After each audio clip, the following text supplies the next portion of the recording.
নমস্কার বন্ধুরা, আমি আপনাদের প্রিয় গল্পকার। আজ আমি আপনাদের জন্য এমন এক গল্প নিয়ে এসেছি যা এক নাম প্রকাশে অনিচ্ছুক এক ফলোয়ার আমাকে পাঠিয়েছেন। গল্পটি অত্যন্ত গভীর, আবেগপ্রবণ এবং রোমাঞ্চকর।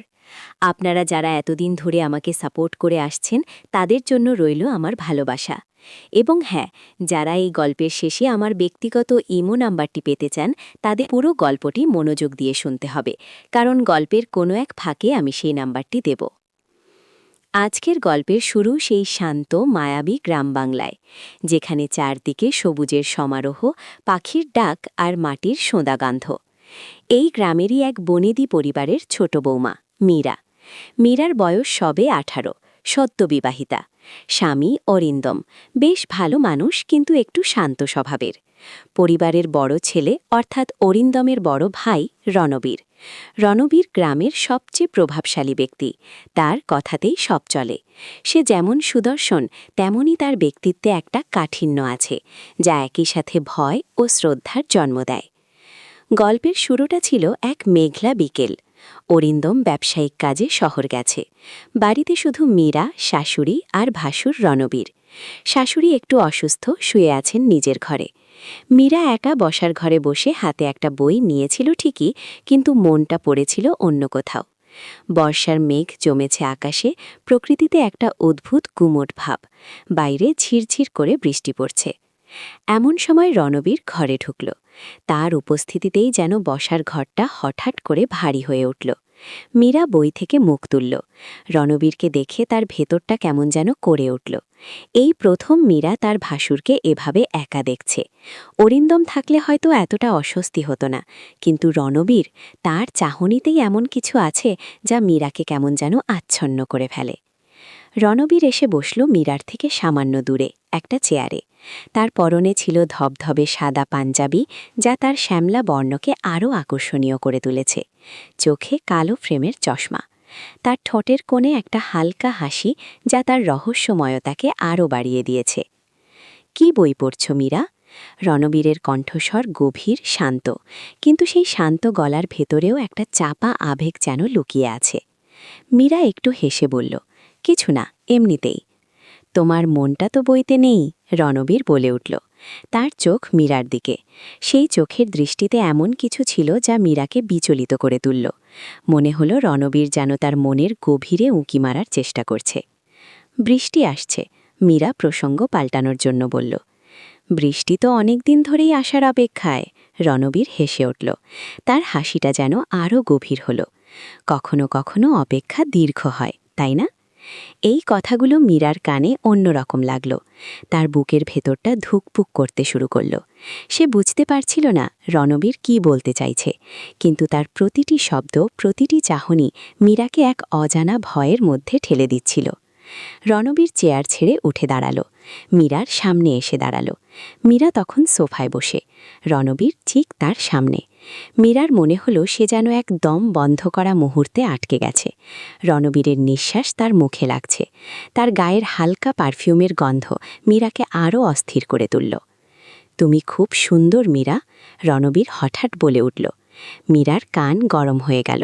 এই কথাগুলো তার শোনা উচিত নয়। এটা তার ভাসুর, অরিন্দমের বড় ভাই। আপনি এসব কি বলছেন দাদা? মীরা তোতলাতে তোতলাতে বলল। সত্যি বলছি, রণবীর একটু ঝুঁকে মীরার দিকে তাকাল। তোমার ওই ভীরু চোখ, তোমার ওই নরম ঠোঁট, তোমার ওই লাজুক হাসি, সব কিছুই আমাকে কেমন যেন টানে। মীরা দ্রুত চোখ নামিয়ে নিল। তার মনে হচ্ছিল সে যেন এই মুহূর্তে মাটি ফুঁড়ে ঢুকে যেতে পারলে বাঁচে, কিন্তু সে তা পারছে না। এই ঘরের চার দেওয়াল যেন তাকে আরও চেপে ধরছে। আমি জানি এটা বলা উচিত নয়, রণবীর শান্ত গলায় বলল, কিন্তু অনেক দিন ধরেই এই কথাগুলো আমার বুকের ভেতর জমা হয়ে আছে। তোমার দিকে তাকালে আমার নিজেকে সামলাতে কষ্ট হয় মীরা। মীরার মনে হলো সে যেন স্বপ্ন দেখছে। এই কথাগুলো কি সত্যিই রণবীর বলছে? অরিন্দমের দাদা, যে সবসময় গম্ভীর থাকে, যে কখনো কোনো অন্যায় করে না, সে কি সত্যিই তার দিকে এমনভাবে তাকাচ্ছে? আমার ভয় করছে, মীরা ফিসফিস করে বলল। ভয়? রণবীর হেসে উঠল। ভয় পাওয়ার কিছু নেই, আমি তো তোমার ভালো চাই। কিন্তু মীরা কিছু বলতে চাইল, কিন্তু তার গলা দিয়ে স্বর বেরোল না। রণবীর আলতো করে মীরার মুখের উপর হাত রাখল। মীরার সারা শরীর কেঁপে উঠল। এই স্পর্শটা কেমন?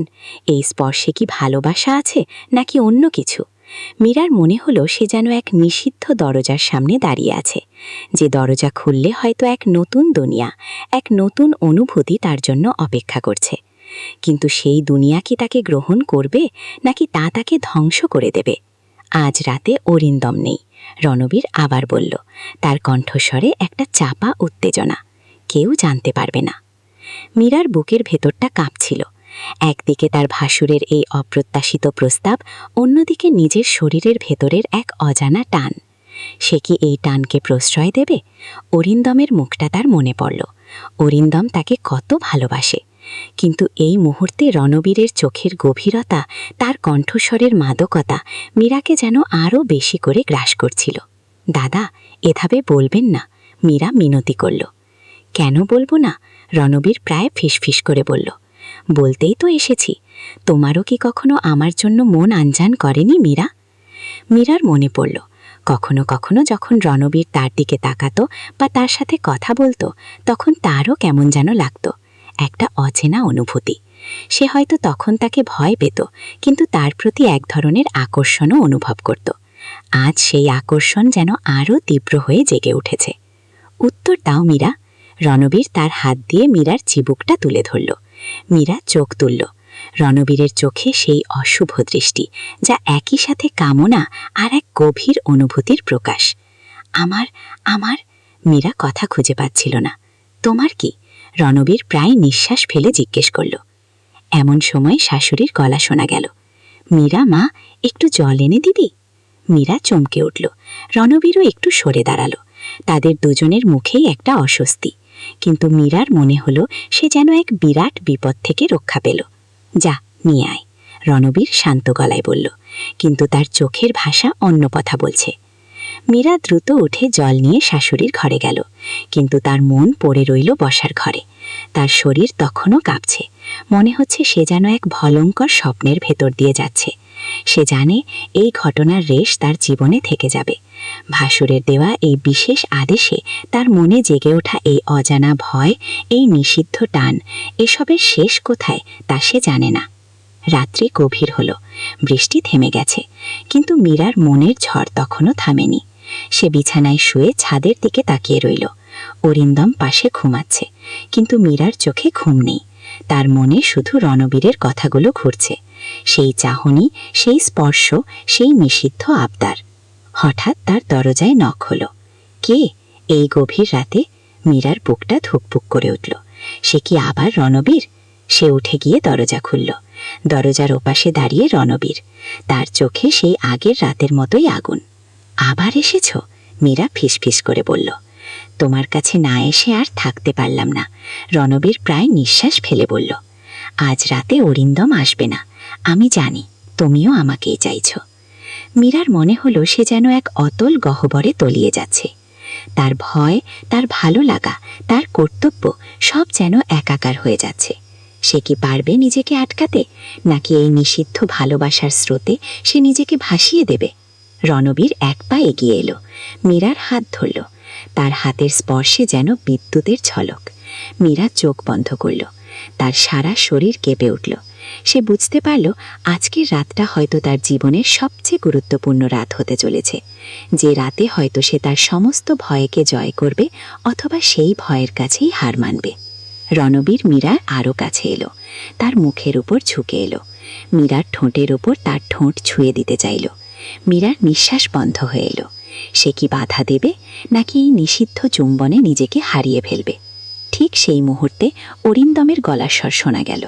মীরা, কে ওখানে? মীরা চমকে উঠল। রণবীরও থমকে দাঁড়ালো।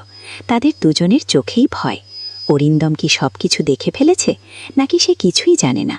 এই টান টান উত্তেজনার মুহূর্তে এখানেই শেষ করছি আজকের গল্প। এবার আপনারা বলুন, এই রহস্যের কি হবে? মীরা কি পারবে নিজেকে বাঁচাতে? অরিন্দমের সামনে কি তাদের গোপন সম্পর্ক ফাঁস হয়ে যাবে, নাকি অন্য কোনো মোড় নেবে এই গল্প? আপনাদের মতামত নিচে কমেন্ট করে জানান। যদি চান এই গল্পটির পরের অংশ শুনতে তাহলে অবশ্যই কমেন্ট করে জানাবেন। আর যারা আমার ব্যক্তিগত ইমো নাম্বারটি পেতে চান তারা সাবস্ক্রাইব করুন এবং কমেন্ট করতে থাকুন। পরবর্তী পর্বে থাকছে আরও নতুন চমক।